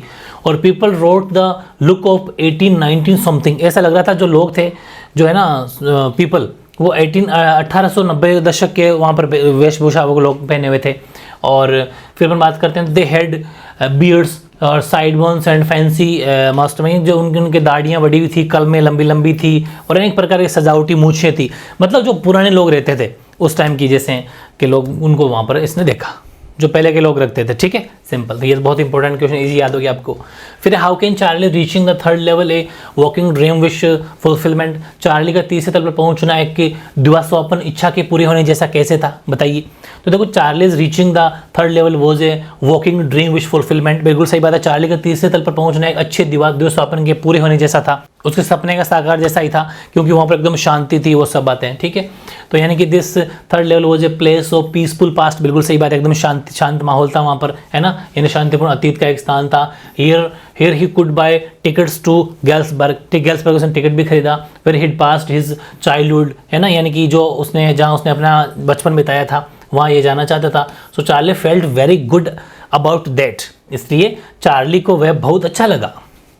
He thought of living a simple and romantic life as the people did the past. ठीक है, उसने सोचा कि अतीत के लोगों की तरह साधारण did in the past, romantic और जीवन जिएगा। इसने सोचा कि बड़े शानदार तरीके से रोमांटिक जीवन जिएंगे, थोड़ा सा आराम से, relaxful. The thought was quite something soothing to him. ये विचार उसे बहुत आराम पहुंचाने वाला था। ठीक है, थोड़ा रिलैक्स कराने वाला, क्विट सूथिंग मतलब थोड़ा सा आराम पहुंचाने वाला था। तो ये छोटा सा क्वेश्चन आ जाए तो ये देख लेना। इसका चैप्टर 2 स्टार्ट करेंगे। हालांकि ये जो कहानी है, जैसे अपन को दादी या नानी सुनाती थी ना, जो झूठी झूठी सी कहानी जो अपन को बचपन में बहुत अच्छी लगती थी, जिसमें कोई कहता है ना कि कोई साइंटिफिक फैक्ट उसमें कुछ नहीं होते थे, लेकिन हाँ ऐसी लगती थी कि हाँ ठीक है, लाइक ढोंग या अंधविश्वासी टाइप, ठीक है, वैसी ये स्टोरी है, बड़ी मज़ेदार है। चैप्टर का नाम है कि द टाइगर किंग, ठीक है, कल की द्वारा लिखा गया है। और इसमें अपन कंप्लीट चैप्टर को समरी पढ़ेंगे और इंपॉर्टेंट क्वेश्चन से पढ़ेंगे, कंप्लीट वन शॉट कर लेंगे। छोटी सी कहानी है, पहले भी उस बात को सुन लो कि इसमें एक राजा होता है, ठीक है, और वो राजा, उसको ये व्याघ्र राजा के नाम से फेमस हो गई, व्याघ्र राजा, है ना। व्याघ्र का मतलब टाइगर मान लो, चाहे बाघ, चीता, ये मान लीजिए, ठीक है। तो इसमें क्या होता है कि ये जो राजा होता है, इसका जब जन्म होता है तो ज्योतिषी नहीं होते, ज्योतिषी जो घोषणाएं करते हैं, कुछ भविष्यवाणी करते हैं, उनने कहा था कि ये जब बड़ा होगा ये बहुत मतलब वीर होगा, मतलब कि नहीं घबराने वाला होगा, लेकिन ऐसे रुक जाते हैं। तो फिर वो कहते हैं कि क्या लेकिन, क्या लेकिन, आगे मतलब आगे क्यों नहीं बोल रहे। तो उन्होंने कहा कि लेकिन ये है कि ये इसकी जो मृत्यु होगी वो बड़ी रहस्यमय होगी, कि ये जो हैं किसी बाघ के द्वारा मारा जाएगा, बाघ यानी समझ गया, बाघ के द्वारा मारा जाएगा, व्याघ्र के द्वारा मारा जाएगा। तो फिर कहा कि ऐसे कैसे। तो राजा ने कहा कि फिर जब ये बड़ा हुआ तो फिर राजा ने क्या करा कि अपने जो भी इलाका था जहाँ पर ये राज करता था उसके अंदर सभी बाघों को मारना शुरू कर दिया, ठीक है, क्योंकि ये अंधविश्वास है, पहले की कहानी ऐसी है। तो लगभग अपने इलाके में लगभग 70 के करीब व्याघ्र मार दिए। उसके बाद में अपना पूरा इलाका व्याघ्रों का खाली हो गया, वहाँ पर कोई व्याघ्र बचा ही नहीं। अब क्या करें, 100 पहुँचाने थे, क्योंकि ज्योतिषी ने कह दिया कि जब आप व्याघ्र सबसे पहले एक व्याघ्र मारा था। हाँ, पूरी स्टोरी सुनो। जब एक व्याघ्र मारा तो ज्योतिषी ने कहा कि एक से तो कुछ नहीं होगा, आपको लगभग 99 मार दोगे तो भी कुछ नहीं फर्क पड़ेगा। तो फिर तो बोले 100वां जब मारोगे ना वो आपके लिए खतरा है, 100वां आपकी जान ले लेगा। तो राजा ने कहा देखता हूँ 100 का ट्रीटमेंट कर दूंगा। तो 70 तो अपने इलाके में मार दिए, उसके बाद अपना पूरा इलाका खाली हो गया, वहाँ पर एक भी व्याघ्र नहीं बचा। फिर उसने सोचा कि अब क्या किया जाए। तो इसके जो भी वहाँ पर मुनीम थे या जो दीवान थे, काम करने वाले राजा के नीचे जो थे दीवान, उसको बुलाया, उसको कहा कि इधर आ यार, मेरे को शादी करनी है, ठीक है। तो दीवान ने कहा कि राजा साहब ये क्या कह रहे हैं, व्याघ्र है पहले से ही, व्याघ्र राजा। उसने कहा कि नहीं हमारे इलाके में एक व्याघ्र राजा बहुत है, एक ही बहुत है, वापस एक व्याघ्र रानी लाके हम क्या करेंगे। अरे बोला ऐसा नहीं, कोई ऐसी कोई बात नहीं है। तो बोले मुझे शादी करनी है। उसने बोला कि नहीं मेरे से शादी करोगे। वो थोड़े इसके मज़े लेने लग गया इसका दीवान कि मेरे से शादी करोगे, मेरे तो वैसे ही पहले 2 पत्नी यार, कि बोले तेरे से कौन करेगा यार। तो बोले, तो फिर वो वापस दीवान बोलता है कि तो अब आप किससे शादी करोगे, आपके पूर्वजों ने बंदूक से शादी की थी, तलवारों से शादियाँ की थी, मतलब उनसे प्यार जो किया था, क्योंकि क्षत्रिय है वो। तो कहा कि अरे नहीं, बंदूक या तलवार से शादी नहीं करनी है, मुझे इस बार किसी लड़की से शादी करनी है। बोले अच्छा लड़की शादी करनी है तो बताओ क्या। फिर तो लड़की शादी ऐसी करनी है कि आप उस इलाके की लड़की ढूंढ के लाओ जहाँ पर व्याघ्र हो, जिस इलाके में व्याघ्र हो, क्योंकि इन्हें पता था कि मैं वहाँ का जवाई बन जाऊँगा, ठीक है, वहाँ के जवाई साहब बन जाएंगे तो जवाई राजा को तो फिर कोई मना करेगा नहीं। फिर वहाँ मैं व्याघ्र मार लूँगा, 30 और मारने हैं तो 100 हो जाएंगे। देखते हैं इसकी भविष्यवाणी कैसी जाती है ज्योतिषी की। तो फिर ठीक है, फाइनली इसकी बात मान ली जाती है। तो ढूंढ लेता है वो, उसकी लड़की ढूंढ लेता है राजा के लिए, और लड़की मिल जाती है फाइनली। और लड़की जब मिल जाती है, उससे शादी हो जाती है, तो फिर वहाँ पर राजा जाता है और उस इलाके में व्याघ्र जितने भी होते हैं उसमें 29 व्याघ्र, मतलब 29 व्याघ्र मार जाता है, फिर भी एक बच जाता है, ठीक है ना। कहानी ऐसी है, तो स्टोरी ऐसी है, इसलिए तो बातें तो बनानी पड़ेगी। तो 99 व्याघ्र मर गए, एक व्याघ्र बच गया। वो एक व्याघ्र वहाँ पर भी नहीं, वो इलाका भी खाली हो गया। अब उस एक व्याघ्र के लिए करे तो क्या करे, फिर काफ़ी जो घूमे शायद साउथ साइड के अंदर, फिर गए मद्रास टाइप इस तरफ। तो यहाँ पर एक व्याघ्र मिला, और वो व्याघ्र जो बूढ़ा सा था, कहते हैं कि वो राजा के पास में आया, तो फिर राजा ने फिर उसका शिकार किया, ठीक है। लेकिन राजा ने क्या करा कि बस वो जो भी बंदूक से उसको गोली मारी, लेकिन वो जब गोली उसके राजा, उस व्याघ्र जो बुजुर्ग था, बूढ़ा व्याघ्र था, उसके पास से जब निकली तो बेहोश हो गया। तो राजा ने सोचा गोली उसके लग गई, और राजा वहाँ से निकल गया कि ठीक है भाई, आज 100वें व्याघ्र को मार दिया है। बड़े शानदार शाही स्वागत के साथ में एकदम सजा धजा के इसको अपने वहाँ पर इसको लाया जाए, ठीक है, क्योंकि 99 व्याघ्र की खाल तो अपने वहाँ पर जो भी इसका महल था वहाँ पर टांग चुके थे। 100वें की आज टांगेंगे बड़े शानदार तरीके से, ले आओ इसको, बड़े स्वागत के साथ में लेके आना है। तो लेकिन जो साथ में काम करने वाले जो अफसर वगैरह होते हैं, जो भी दीवान वगैरह लोग होते हैं, उन्होंने कहा कि यार व्याघ्र तो मरा ही नहीं, ठीक है। लेकिन अब राजा को कह नहीं सकते, क्योंकि राजा ने तो कह दिया मर गया, और हमने उस टाइम कह दिया हाँ ऐसा मर गया, लेकिन ये तो खड़ा हो गया, आगे देखा तो बेहोश था, गोली पास से निकली थी। तो उन्होंने सोचा नौकरी चली जाएगी, राजा तो निकल गए, अपन कह देते हैं अपन खुद मार देते हैं। वो किसी ने पास में जाके उसको जैसे थोड़ा बहुत होश है उसको वहीं मार दिया, और फिर उसको सजा जाके ले गए अपने जो भी जिसका राजा का महल था वहाँ लेके गए व्याघ्र को। फिर राजा ठीक खुश हो गया, और पूरे 100 के 100 खत्म, काम तमाम। और जो भविष्यवाणी की थी कि 100वें को मारेगा तो मरेगा, राजा मरा भी नहीं। फिर राजा का जो बेटा था युवराज, उसका 3रा बर्थडे था, हालांकि राजा उस टाइम बहुत ज़्यादा बिजी था, लेकिन जैसे उसका तीसरा बर्थडे, उसको बोला कि इस बर्थडे मनाया जाएगा, मतलब बड़ी शानदार तरीके से इसका जन्मदिन मनाया जाएगा। तो जब बर्थडे मनाया गया तो कहा कि मेरे बेटे को कुछ अलग सा गिफ्ट देना चाहूँगा आज, तो सेलिब्रेशन अच्छा हो। तो फिर राजा मार्केट में शॉपिंग करने के लिए जाता है खुद ही, और वहाँ से कहता है कि एक बढ़िया सा गिफ्ट दो। तो बाकी चीज़ें पसंद नहीं आती। फिर इसमें एक अचानक से लकड़ी की दुकान जो होती है, छोटे मोटे जो खिलौने बनाते हैं लकड़ी के, वो शॉप दिख जाती है। तो वहाँ देखता है तो एक व्याघ्र, जो लकड़ी का व्याघ्र बनाया हुआ था, वही नज़र पड़ गया, और वो कहा कि ये सही बैठेगा, यही देते हैं अपने बेटे को। तो उसने कहा कि बताओ इसकी क्या कीमत है। तो दुकान वाले ने कहा 2 आने 3 आने इसकी कीमत थी। लेकिन दुकान वाले ने सोचा कि राजा है, इसको कम थोड़ी बताऊँ, कम बताऊँगा तो राजा लेगा ही नहीं। तो कहा कि साहब 300। बोला ठीक है, तेरी तरफ से गिफ्ट है ये, तुम्हारी तरफ से पैसे दिए नहीं, बोले तेरी तरफ से गिफ्ट है। तो सोचा बढ़िया है भाई, ले जाए, बढ़िया। तो वो कोई जो था वो वहाँ से लेके आया।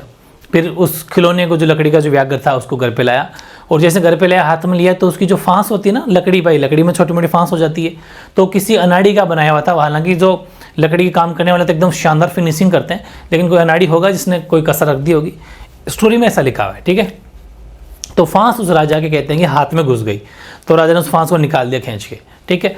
लेकिन वो जो रिएक्शन हो गया उसका, तो कहते हैं कि वो हाथ जो हैं वो राजा के मतलब रिएक्शन होते फिर आखिर में हाथ जो पूरा कंधे तक, शोल्डर तक पहुंच गया। फिर 3 सर्जन को बुलाया गया, 3 बड़े डॉक्टर सर्जनों को बुलाया गया।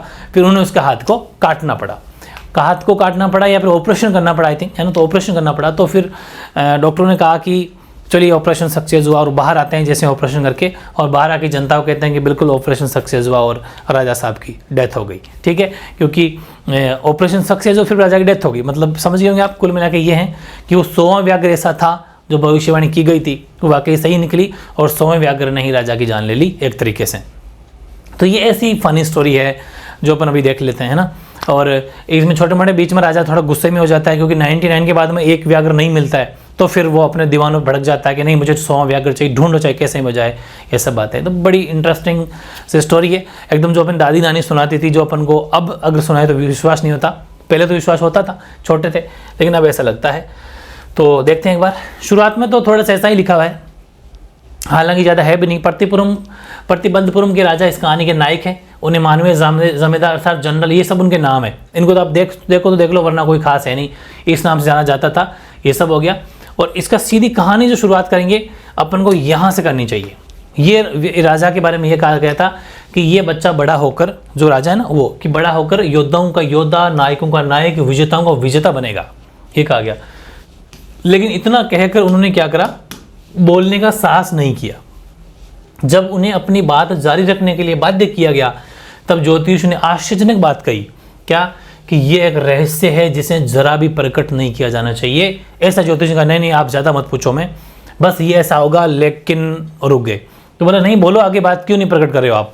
तो कि नहीं आप इसको रहस्य भी रहने दो, बाकी ज़्यादा मतलब मत पूछो। हाँ, और फिर से हम इसे बताने के बाद दें, इस ग्रह के प्रभाव में जन्मा बालक एक दिन अवश्य मृत्यु को प्राप्त होगा। ये तो हर किसी ने कहा कि इसमें कौन सी बड़ी बात है, जो यहाँ जन्म लेगा वो तो मृत्यु सबकी जाए, इसी बात है। लेकिन उसी क्षण एक चमत्कार हुआ कि 10 दिन की आयु के जिलानी जंग बहादुर के होठों से शब्द निकले, और ये बुद्धिमान भविष्यवक्ताओं हर कोई आश्चर्य से जड़वत खड़ा रह गया। वे आंखें फाड़ कर एक दूसरे को देख रहे थे और पलकें झपका रहे थे। और बुद्धिमान भविष्यवक्ताओं, ये मैं था जो बोला। ये 10 दिन का बालक जो ये शब्द बोलता है, जैसे ही राजा साहब का जन्म हुआ, छोटे से थे, 10 दिन के थे, तो उसने ये शब्द बोले, है ना। तो वो जो भविष्यवक्ता थे उनको इन क्या बोला कि अरे बुद्धिमान भविष्यवक्ता हूँ, जो जन्मेगा वो तो मरेगा ही ना, इसमें कौन सी बड़ी बात है। इस बार संदेह का आधार नहीं था, मात्र 10 दिन पहले जन्मे शिशु ने ये स्पष्ट रूप से शब्द कह दिए थे। इसका मतलब कुछ खास बात तो थी इस राजा में। प्रधान ज्योतिषी ने अपना चश्मा उतारा और तीव्र रुचि और ध्यान के साथ घूर कर उस बालक को देखा कि अच्छा 10 दिन का इतना बोलते, ये तो कुछ मामला तो अलग है। तो पैदा हुए सभी व्यक्तियों को एक दिन मरना ही है, ठीक है, जो पैदा उसको मरना ही है। ये जानने के लिए हमें तुम्हारी भविष्यवाणी की क्या आवश्यकता है ना। ये कौन सी जरूरत होगी, इसकी कोई जरूरत नहीं, जो जन्मेगा तो मरेगा ही, ठीक है। यदि तुम हमें मृत्यु का तरीका बता पाओ तो समझदारी माने हम। भाई जो जन्मेगा तो वैसे मरेगा, तुम तरीका बताओ कि मृत्यु कैसे होगी, तब हम मानेंगे कि हाँ वाकई भविष्यवक्ता हैं। क्योंकि पहले जब बता दो तो हम ऑलरेडी प्रिपेयर हो जाएंगे, उसके लिए मरेंगे नहीं, ठीक है, तब समझदारी होगी। तो राज यानी शाही शिशु ने अपनी छोटी सी तीखी आवाज़ में ये सारे शब्द, वो राजा कहता है, छोटा सा बच्चा जब होता है उस टाइम की बात है। फिर क्या हुआ कि प्रधान ज्योतिष ने आश्चर्य से अपनी अंगुली अपनी नाक पर रख ली। मुश्किल से 10 दिन का एक बालक बोलता है। इतना ही नहीं, वह बुद्धितापूर्ण प्रश्न भी करता है। अविश्वसनीय, ये तो वास्तविकता के बजाय युद्ध के कार्यालय से जारी किए गए समाचारों जैसा है। ऐसा लगता है कि जैसे कोई आपने कोई फरमान जारी कर दिया हो कि ऐसे ऐसा होगा। तो प्रधान ज्योतिष ने अपनी उंगली अपनी नाक से हटाई और अपनी नज़रें उस छोटे से राजकुमार पर गड़ा ली, ठीक है, युवराज पर। उसने व्याख्या की कि राजकुमार यानी कि वृषभ मतलब सांड के काल में जन्मा है। और वृषभ काल में जन्मने का मतलब है कि सांड और व्याघ्र आपस में दुश्मन होते हैं, ठीक है, शत्रु होते हैं, इसलिए इसकी मृत्यु व्याघ्र के द्वारा होगी। ये भविष्यवाणी कर दी। फिर अच्छा तो ये बोलो ना, अब समझ आएगी, अच्छा ये बात सही कि मृत्यु होगी कैसे, ये बात ठीक लगी। आप सोच रहे होंगे कि व्याघ्र शब्द को सुनकर युवराज जंग बहादुर कांपने लगा होगा। नहीं, कांपा नहीं, वो भी तो तभी तो व्याघ्र राजा की मतलब खुद भी वीर था। परंतु यही नहीं हुआ, जैसे ही युवराज ने शब्द को उच्चरित बोला तो सुना तो खुद ने क्या कहा, उसने एक गहरी गुर्राहट की आवाज़ निकाली जैसे कोई व्याघ्र निकालता हो। उसके होठों से डर उत्पन्न करने वाले शब्द निकले, व्याघ्र सावधान रहें। मतलब व्याघ्र को चैलेंज कर दिया कि अब व्याघ्र सावधान रहे, क्योंकि मैं सोपड़ा साफ करने वाला हूँ, व्याघ्रों से डरने वाला नहीं हूँ। ये वर्णन प्रतिबंधपुर में सब और फैली एक अफवाह मात्र है। हालांकि ऐसा अफवाह मात्र भी कह सकते हैं, लेकिन स्टोरी है। परंतु बाद में आने वाली समझ के आधार पर हम निष्कर्ष निकाल सकते हैं कि ये किसी सत्य पर आधारित घटना है। भाई मूवी भी तो ऐसी लगती है जैसे कोई फालतू सी कहानी है, लेकिन लास्ट में जब पूरे देखते हैं अपन तब पता चलता है कि हाँ हो सकता है ऐसी कोई घटना हुई होगी। वैसे ये भी वैसे तो अफवाह है, लेकिन स्टोरी पूरी समझोगे तो मजा आएगा, लगता है ऐसा। युवराज जंग बहादुर दिन प्रतिदिन लंबा और शक्तिशाली होता गया। पहले ही वर्णित घटना को छोड़कर उसके बचपन के दिनों में कोई और चमत्कार नहीं हुआ। वह लड़का यानी युवराज एक अंग्रेज, अब देखो ये थोड़ा था अंग्रेज टाइप। वैसे भी राजा महाराजाओं जैसे बैठे होते हैं, वो बिल्कुल राजशाही ठाट बाट से ही पढ़ते हैं, वैसे ही रहते हैं, वैसे खाना पीना होता है इनका। तो ये लड़का युवराज एक अंग्रेजी गाय का दूध पीता था। भाई अपने वाली जो देसी गाय होती है, बाकी जो अंग्रेजी गाय होती है जो आजकल चलती है खूब, है ना। और अंग्रेज धाई का मतलब जैसे वो माँ की तरह सेवा करने वाली, जो वो भी अंग्रेजी थी, उसका पालन पोषण करती थी। और एक अंग्रेज उसे अंग्रेजी में ट्यूशन देता था। मतलब लगभग पूरा माहौल इंग्लिश पूरा ही है ना। वह मात्र अंग्रेजी फिल्में ही देखता था, ठीक वैसे ही जैसे सभी अन्य भारतीय राज्यों के युवराज वैसा करते हैं, वैसे भी इसकी मतलब पालन पोषण उसी एटमॉस्फेयर में हुआ। फिर देखना, जब वह 20 वर्ष की आयु का हुआ तो राज्य, जो कि उस समय तक कोर्ट ऑफ वॉइस इसके अधीन था, तभी तो अंग्रेज वहाँ पर मिलते थे, इसलिए उसके हाथों में आ गया। लेकिन राज्य के प्रत्येक व्यक्ति को ज्योतिषी की भविष्यवाणी आती। हालांकि पहले तो ये कोर्ट ऑफ वॉइस के ज़्यादा इसमें हिस्ट्री में नहीं जाना, बस इतना सा कोर्ट ऑफ वॉइस, अब क्योंकि ये सिर्फ अपन एक कंपलसरी सब्जेक्ट पढ़ रहे हैं, बाकी सब हिस्ट्री के मुद्दे ही हैं। तो कोर्ट ऑफ वॉइस के अधीन था, लेकिन जैसे ही राजा बना तो वो इलाका इसके अंडर में आ गया। लेकिन उन लोगों को, सबको, वहाँ के जितने भी निवासी थे, उनको सबको याद था कि यार ये राजा बन तो गया, लेकिन युवराज अब राजा बन गया, लेकिन यार भविष्यवाणी तो हम सबको याद है कि इसको व्याघ्र तो मारेगा, ठीक है। तो बहुत से लोग इस विषय पर चर्चा करते थे कि यार क्या होगा, इसको व्याघ्र मार देगा। तो धीरे धीरे बात महाराजा के कानों तक पहुंच गई, क्योंकि पहले तो छोटा था, जानता नहीं था, बाद में कानून तक पहुंचाई कि आपकी जो भविष्यवाणी याद है कि नहीं आपको, तो ठीक है। तो फिर प्रतिपुरम राज्य में असंख्य जंगल थे, खूब जंगल थे, उनमें व्याघ्र भी थे। तो महाराजा पुरानी कहावत जानते थे क्या, कि जो हमारा दुश्मन हो उसको मारने में कोई हर्ज नहीं है, चाहे गाय को भी मारना पड़े तो मारेंगे अगर वो दुश्मन है तो। ये कहावत पुरानी चलती थी, ऐसा उसने कहा। तो आप आत्मरक्षा में किसी गाय को भी मार सकते हैं अपने सेल्फ उसके लिए। तो आत्मरक्षा में व्याघ्रों को मारने में निश्चित रूप से कोई आपत्ति नहीं हो सकती, क्योंकि अब जब कह दिया कि आपको व्याघ्र मारेगा तो मैं मेरी रक्षा के लिए उसको भी मार दूंगा। तो महाराजा व्याघ्र के शिकार पर निकल पड़े, ठीक है। हुआ क्या कि जब महाराजा ने अपना पहला व्याघ्र मारा तो वे अत्यधिक रोमांचित थे, खुश हुए कि मैंने पहला व्याघ्र मार दिया, और ज्योतिषी को बुलाया कि देख ले, मार दिया मैंने पहला व्याघ्र। तो जंगली जानवर दिखाया, उसने पूछा अब क्या कहते हैं, और बताइए महाराज पंडित जी या मतलब ज्योतिषी साहब, क्या ख्याल है आपका, व्याघ्र मार दिया मैंने। उन्होंने कहा कि महाराज ठीक इसी तरह से 99 व्याघ्र 99 व्याघ्र मार सकते हैं, लेकिन रुक गए क्या। महाराज को जैसे ही बॉडी दिखाई गई उस जंगली जानवर की, मतलब व्याघ्र की, तो कहा गया, तो वापस ज्योतिषी ने बोले कि महाराज 99 मार सकते हैं, लेकिन। बोले क्या लेकिन, निडर होकर जवाब दो, क्या डर क्यों, रुक क्यों गए, बताओ क्या होगा। बोले कि मतलब अपना शब्द लंबा खींचा, लेकिन बोले नहीं। तो कहा कि बोल लेकिन क्या, निडर होकर जवाब दो, क्या दिक्कत है, कहो आप। तो उसने कहा कि आपको 100वें व्याघ्र से बहुत सावधान रहना होगा। यदि 100वां व्याघ्र भी मारा जाए तो क्या होगा, बोलो। ये राजा ने कहा कि अगर 100वां मार दिया तो बोल क्या होगा फिर। तो बोला तो मैं अपनी ज्योतिष की सारी पुस्तकें फाड़ दूंगा, उन्हें आग लगा दूंगा, और मैं अपनी चोटी काट लूंगा, ठीक है, क्योंकि लंबे बाल रखते थे तो वो चोटी काट लूंगा, अपने बाल कटाकर छोटे कर लूंगा और एक बीमा अभिकर्ता बन जाऊंगा, मतलब बीमा करने वाला बन जाऊंगा। ज्योतिषी ने अपने स्पष्ट वाक्य के साथ ये सारी बातें कह दी। ठीक है, जैसा हर कोई गारंटी जो लेता है वो गारंटी वाला ये कहता है कि मैं ये कर दूंगा वो कर दूंगा, वो चीज़ है। उस दिन से लेकर प्रतिबंधपुरम में रहने वाले व्याघ्रों के लिए उत्सव का समय आ गया था। ठीक है, राजा ने महाराजा के सिवाय किसी के भी द्वारा व्याघ्र शिकार का प्रतिबंध लगा दिया। इसने कहा कि सिर्फ महाराजा व्याघ्र मारेंगे, कोई व्याघ्र नहीं मारेगा आज के बाद। क्यों? क्योंकि 100 व्याघ्र मारने हैं ना, अगर हर कोई मारेगा फिर 100 आएंगे कहाँ से। ठीक है, इस आशय से एक घोषणा जारी की गई कि यदि किसी ने किसी व्याघ्र पर एक पत्थर तक उछालने का साहस किया तो उसकी समस्त धन संपत्ति, एक साथ जुड़ा है ना, धन संपत्ति जब्त कर ली जाएगी। महाराज ने शपथ ली कि वह 100 व्याघ्रों को मारने के बाद ही अन्य किसी विषय पर ध्यान देंगे। अभी सिर्फ फोकस ओनली 100 व्याघ्र को मारेंगे बस, और कोई किधर ध्यान नहीं है। प्रारंभ में राजा अपनी महत्वाकांक्षा को पूर्ण करने के लिए दृढ़ निश्चय प्रतीत होगी, नहीं बस फुल डिटर्मिनेशन कि मार के रहूंगा। ऐसा नहीं था कि उन्हें किसी खतरे का सामना नहीं करना पड़ता था। कई बार गोली का निशाना चूक जाता था, व्याघ्र उन पर छलांग लगा लेता था। वे निहत्थे उस जंगली जानवर से लड़ते भी थे, परंतु प्रत्येक बार महाराजा, हालांकि बहुत हट्टे कट्टे थे ये महाराजा, और उस मतलब व्याघ्र को लड़के व्याघ्र को हरा देते थे, सब मतलब तगड़े थे, छलांग भी लगाते, थोड़े बहुत काट भी देता, लेकिन फिर भी हिम्मत रखते। एक बार तो उनके सामने अपना राज सिंहासन छीनने का खतरा पैदा हो गया। आप सोचेंगे ये क्या मामला, व्याघ्र का ऐसे क्या लिंक है? इसमें क्या हुआ था कि एक ब्रिटिश अधिकारी आया था, ठीक है, इनके प्रतिबंधपुर में आया और उसने व्याघ्र का शिकार करना चाहा, क्योंकि अंग्रेजों का वहाँ पर राज था, आसपास में पहले रह भी चुका था, तो वो शक्तिशाली थे। तो उसने कहा कि मैं शिकार करूंगा। राजा ने कहा नो परमिशन, कोई परमिशन नहीं है, व्याघ्र का शिकार मैं ही करूंगा। यहाँ आप चाहो तो मच्छर मार लो, आप चाहो तो मक्खी मार लो, आप चाहो तो किसी सुअर का शिकार कर लो, लेकिन व्याघ्र का शिकार करना कोई परमिशन नहीं देता। ये सारी बातें लिखी हुई है। उसने कहा कि राजा साहब कोई दिक्कत नहीं है, मुझे कौन सा मारना है, मुझे तो मोदी जी की तरह फोटो खिंचवानी है, आप मार लेना। ठीक है, आप मार दो, मैं तो पास में खड़ा हो जाऊंगा, बस मुझे फोटो शूट करवाना है।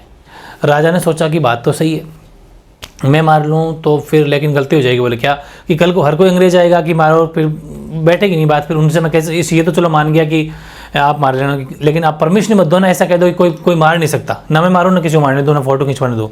मना कर दिया राजा साहब ने। ठीक है, तो मतलब वे अपने द्वार मारेगी व्याघ्रों के साथ फोटो खिंचवाने का उसे और भी ज़्यादा शौक था अंग्रेज को। हमेशा उसने प्रतिबंध में व्याघ्रों का शिकार करने के लिए इच्छा प्रकट की, लेकिन महाराजा अपने निश्चय पर अटल रहे, अनुमति नहीं दी। उन्होंने कहा मैं किसी अन्य शिकार का आयोजन कर सकता हूँ, आप चाहो तो आप किसी जंगली सूअर का शिकार कर लो, आप किसी चूहे को मार लो, आप किसी मच्छर को मार लो, लेकिन व्याघ्र का शिकार नो, नॉट पॉसिबल, इम्पॉसिबल है, ये असंभव है। ब्रिटिश अधिकारी सचिन दीवान के माध्यम से महाराजा से कहलवाया कि दुरई, अब बात ये हो गई कि दुरई बड़ी पोस्ट है, ब्रिटिश अधिकारी का पद है कि बहुत बड़ा आदमी है, आप महाराजा साहब क्या करें, इसको राजी करना पड़ेगा वरना गड़बड़ हो जाएगी आपके। तो दुरई ने सोचा कि ये काम करते हैं, कहते हैं ना कि बड़े बड़े कितने बड़े योद्धा हो लेकिन घर में तो वही है, चुहाई बन के रहना पड़ता है। तो उसने सोचा कि ये काम करते हैं, दुरई की वाइफ के लिए कुछ गिफ्ट भेजते हैं, वो खुश हो जाएगी तो उसको बुला लेगी, रन दो कोई बात नहीं, आ जाओ। तो उसने क्या करा कि ये दुरई मतलब जो ब्रिटिश अधिकारी वो, ठीक है, वास्तव में महाराजा को मार सकते, क्योंकि वो ये जो अंग्रेज अधिकारी महाराजा को मार सकते थे, राजगद्दी से हटा सकते थे, इसलिए दुरई के लिए व्याघ्र को मृत शरीर पर बंदूक हाथ से ये भी कहा था कि आप है ना, ये सॉरी मैंने ये बता दिया, उन्होंने कहा था कि वो तो मैंने बता दिया आपको कि आप मार देना व्याघ्र को, मैं सिर्फ फोटो खिंचवा लूंगा, वो वाली बात है। ठीक है, फोटोग्राफ महत्वपूर्ण था, लेकिन महाराजा ने इस प्रस्ताव पर सहमति नहीं की। यदि वो इस बार भी मना कर देता अंग्रेज, वो मैंने अभी जो बताई थी और भी आ जाते। ठीक है, फिर हुआ क्या कि बाकी अंग्रेज ना ऐसा लपड़ा पाला ही नहीं। राजा ने कहा कि नहीं, परमिशन नहीं है। तो महाराजा ने ब्रिटिश अधिकारी को उसकी इच्छा पूर्ति करने से रोका, इसलिए उनके सामने अपना राज्य खोने का खतरा हो गया। ठीक है, फिर महाराजा और उनके दीवान ने इस मामले में विचार विमर्श किया। महाराजा और खुद का दीवान की यार गड़बड़ नहीं हो जाए, कहीं वापस आके युद्ध तो ना कर ले। तो उन्होंने कहा कलकत्ता की प्रसिद्ध ब्रिटिश आभूषण निर्माता कंपनी को तुरंत एक टेलीग्राम भेजा कि अलग अलग डिजाइन की महंगी हीरे की अंगूठियां के नमूने भेजो, और लगभग 50 अंगूठियां पहुंची। महाराजा ने उस सारी अंगूठियों को ब्रिटिश अधिकारी की पत्नी के पास भेज दी। महाराजा ने सोचा कि काफ़ी महंगी अंगूठियां हैं, 50 अंगूठी भेज देता हूँ, कोई सिलेक्ट कर लेगी मैडम, मतलब जो इनकी वाइफ है, कोई 2-4 या 1 रख लेगी, वापस भेज देगी। लेकिन उसने सोचा कि पूरे ही रखनी है, तो उसने पूरा एज इट इज़ रख ली। ठीक है, कि कहा कि आपका गिफ्ट बड़ा शानदार था, थैंक यू आपको। आशा थी कि दूर इसने मतलब उनमें से 1 या 2 अंगूठी पसंद कर लेगी और वापस भेज देगी, लेकिन दूरस्नी ने तुरंत अपना उत्तर भेजा, आपके उपहार के लिए आपको बहुत बहुत धन्यवाद। इसका मतलब पूरा का पूरा एज इट इज़ रख लिया। तो राजा ने सोचा कोई बात नहीं, 3 लाख की तो थी, क्या फर्क पड़ता है, कम से कम राजस्व आसन तो बचा रह गया। तो 2 दिन ब्रिटिश आभूषण निर्माताओं की ओर से 3 लाख का बिल आया। तो महाराजा खुश थे, भले ही 3 लाख रुपए खर्च हो जाएं, लेकिन किसी तरह अपना राज्य तो बचाए रखा। उस टाइम के 3 लाख का मतलब समझो अभी के कोई 30 करोड़ 40 करोड़ होंगे। तो महाराजा के व्याघ्रों के शिकार बहुत सफल होते रहे। 10 वर्ष में वे 70 व्याघ्र को मार दिया। फिर एक रुकावट उनके अभियान को रोक दिया। जंगलों में व्याघ्रों की जनसंख्या लुप्त हो गई। क्या हुआ पता नहीं कि सब कुछ वो समझ गया कि सिंपल सी बातें हो। तो फिर एक दिन महाराजा ने दीवान को बुलवाया, अपनी बंदूक को आक्रामक रूप से पकड़े। अब आएगा फनी, थोड़ा सा फनी आया, अब थोड़ा फनी मोड है। उन्हें पूछा, दीवान को बोले, दीवान इधर आ। दीवान साहब, क्या आपके ये बात ज्ञात नहीं है कि मेरी इस बंदूक से अभी 30 व्याघ्रों का और मारा जाना शेष है? क्या आपको मालूम नहीं है इसका? तो दीवान ने बंदूक को देखकर कांपता हुआ बोला, दीवान चिल्लाया, महाराज मैं कोई व्याघ्र नहीं हूँ, मैं थोड़ी व्याघ्र हूँ, आप मुझे ऐसा कह रहे हो, मैं व्याघ्र नहीं हूँ। तो अरे वापस राजा बोलते हैं, अरे मूर्ख, तुझे कौन व्याघ्र कहेगा यार, बावली बात करता है। वो कहता है, नहीं, और मैं एक बंदूक भी नहीं हूँ, आप बंदूक दिखा रहे हो, बंदूक भी नहीं हूँ। अरे कोई बात नहीं, तू न तो व्याघ्र है न बंदूक है, छोड़ उस बात को।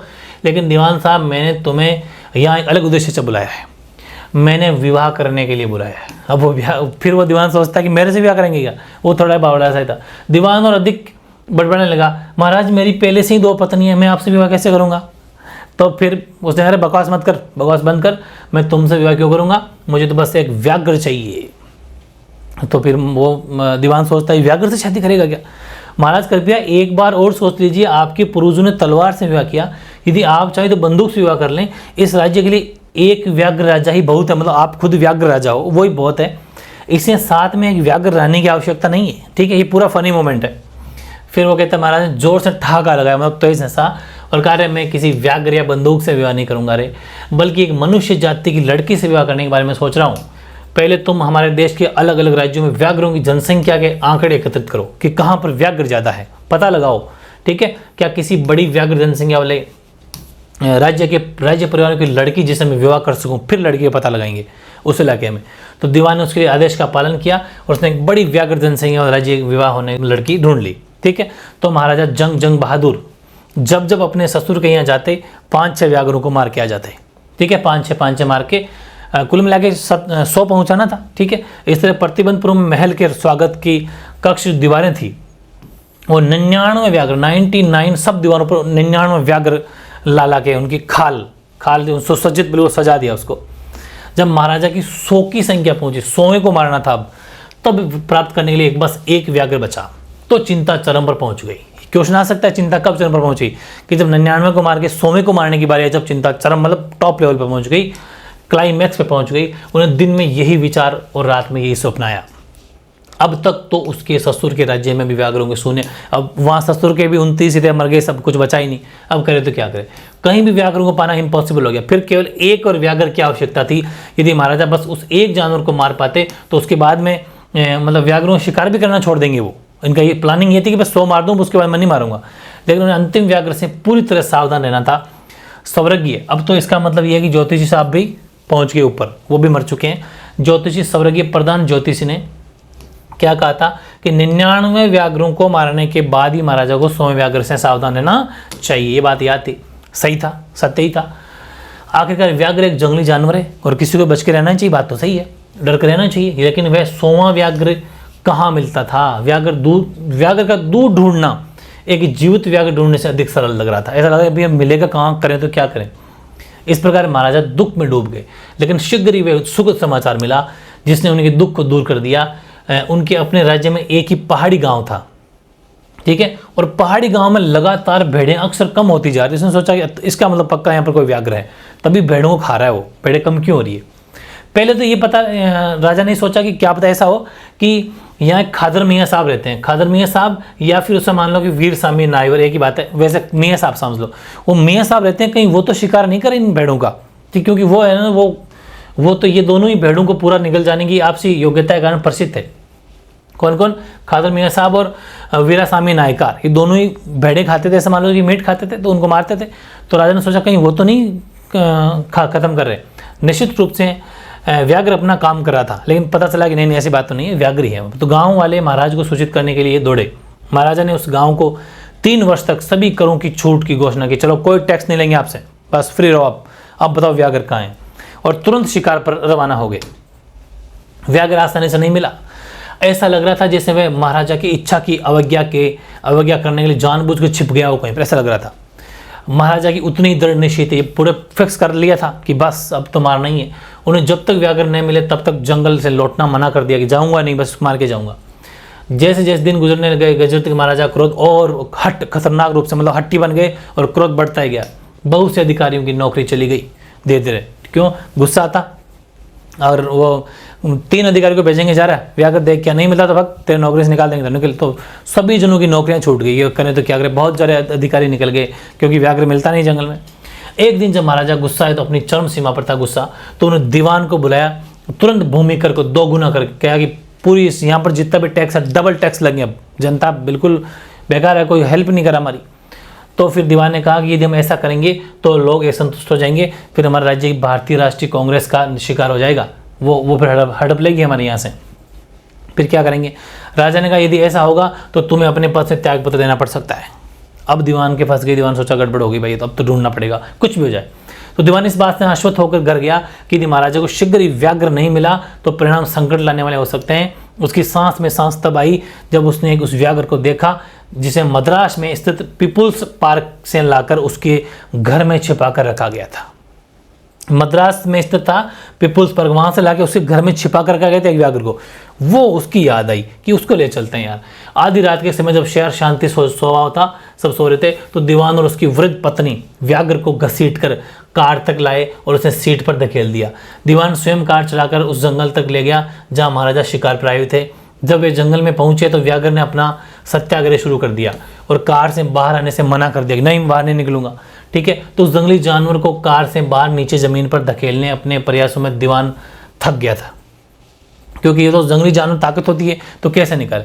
तो फिर पूरे अगले दिन पूरी तरह थक गया था। ये पूरी यहाँ से गलती से मिसप्रिंट है, इसको यहाँ लिख लेना पूरी तरह, यहाँ ये पूरी तरह थक गया था। ठीक है, अगले दिन वही वृद्ध व्याघ्र घूमता फिरता महाराजा के सामने पड़ गया और मानो विनम्र प्रार्थना के भाव से खड़ा हो गया।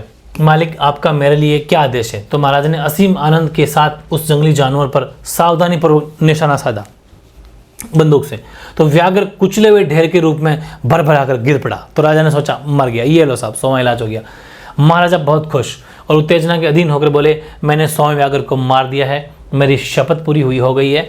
उस व्याघ्र को एक भव्य जुलूस के साथ में राजधानी में लाया जाए और लाने का आदेश देकर महाराजा शीघ्रता से अपनी कार में बैठकर चले गए कि भाई आप ले आना, सभी शानदार तरीके से लाना इसको।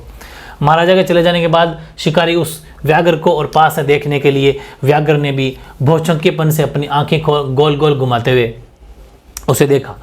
फिर उन लोगों को महसूस हुआ कि व्याघ्र मरा नहीं था, गोली का निशाना चूक गया था। फिर लोगों को पता चला, जितने भी वो राजा के अफसर थे, व्याघ्र गोली के अपने पास से होकर इतनी तेजी से गुजरने के कारण बेहोश हो गया था, मरा नहीं था। शिकारी हैरान थे कि उन्हें क्या करना चाहिए। अब उन्होंने निश्चय किया कि महाराजा को निश्चित रूप से यह पता नहीं लगना चाहिए कि उनका निशाना चूक गया, वरना सबकी नौकरी जाएगी। क्योंकि महाराजा को यह पता लगता है तो उन लोगों की नौकरी जा सकती है कि राजा वापस थोड़ी आएंगे। आपको बताना चाहिए था, राजा तो राजा है, वो तो कुछ भी कह सकता है। एक शिकारी ने 1 फुट की दूरी पर निशाना साधा और व्याघ्र पर गोली चला दी। इस बार उसने बिना निशाना चूके व्याघ्र को मार गिराया। फिर राजा के आदेश अनुसार मरे व्याघ्र को एक जुलूस के साथ शहर में से निकाल कर लाया और दफना दिया गया।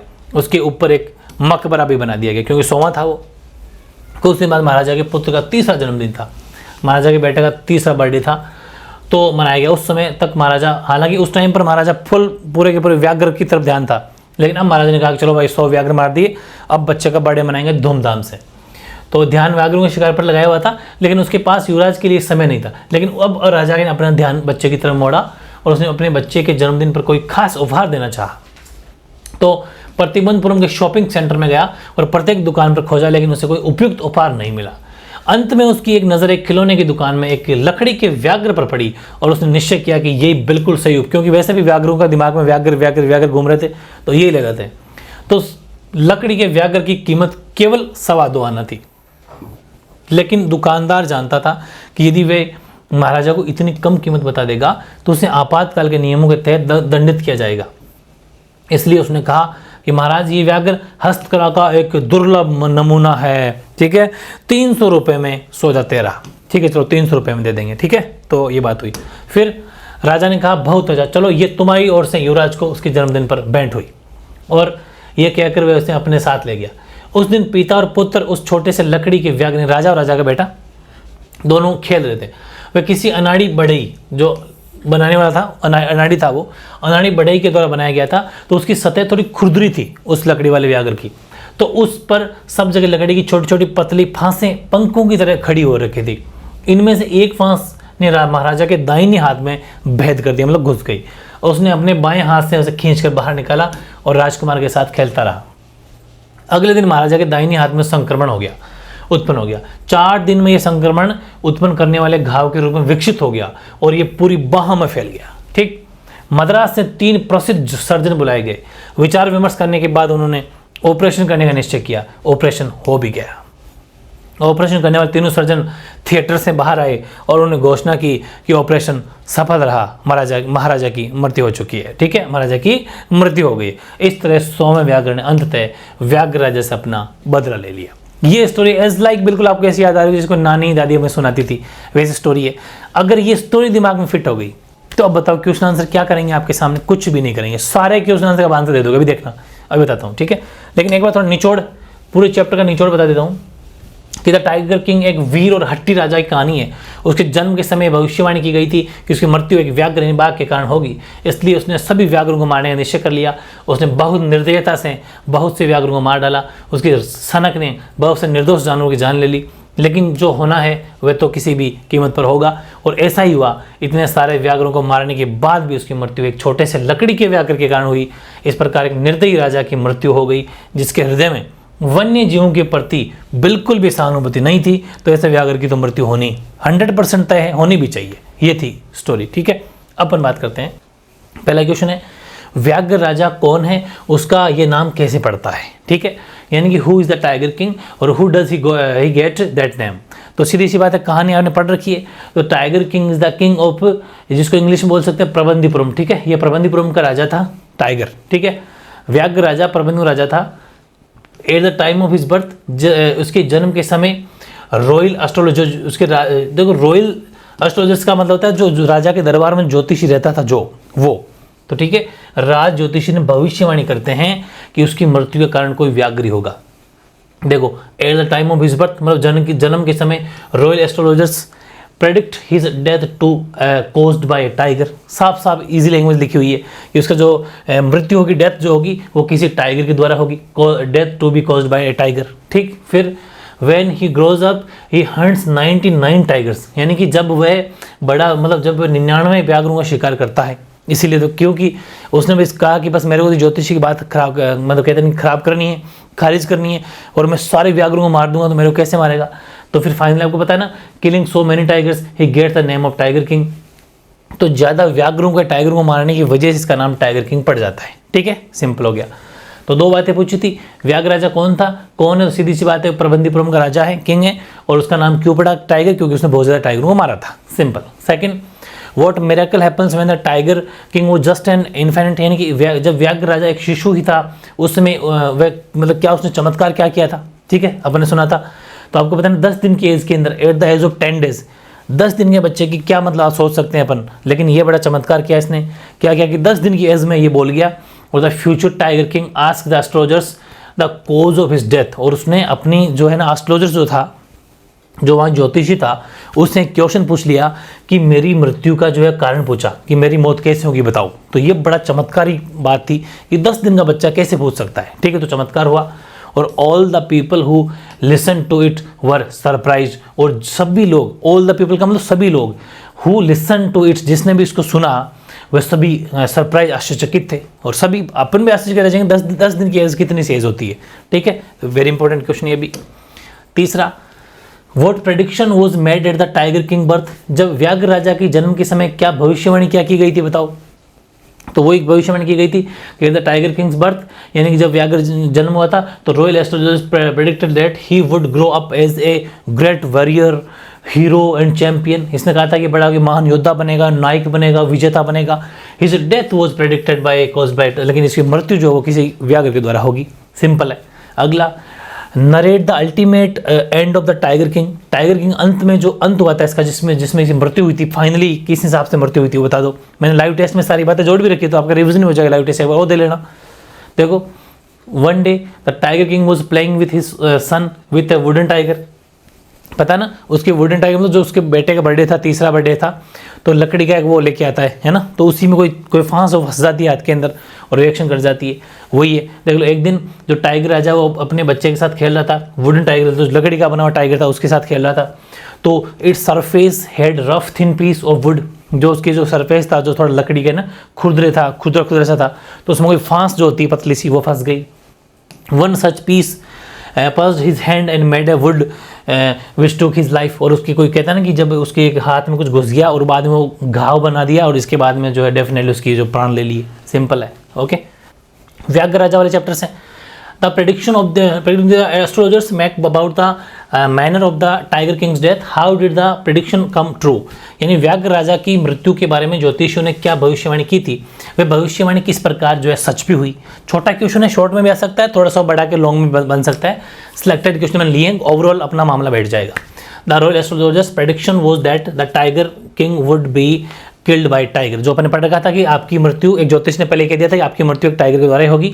On his son's birthday a bought a wooden toy tiger, और हुआ भी वैसा ही, देख लो भले अपने बेटे के जन्मदिन पर उसने लकड़ी का व्याघ्र खिलौना खरीदा था, और a sliver from its rough surface pressed into his hand, जो उसकी जो खुरदरी सतह थी उसका फांस उसके हाथ में घुस गई थी और फांस उसके हाथ में चुभ गई थी, और ultimately the infection proved fatal, यानी इसलिए कह सकते हैं कि वह संक्रमण घातक हो गया था। दस द प्रेडिक्शन प्रूव्ड दैट, तो ये कह सकते हैं कि हालांकि वो लकड़ी का था, निर्जीव था, लेकिन फाइनली हुआ तो उस व्याघ्र से ही मृत्यु उसकी। तो ये सब भी एक कह सकते हैं कि भविष्यवाणी जो है सच हुई। ठीक है।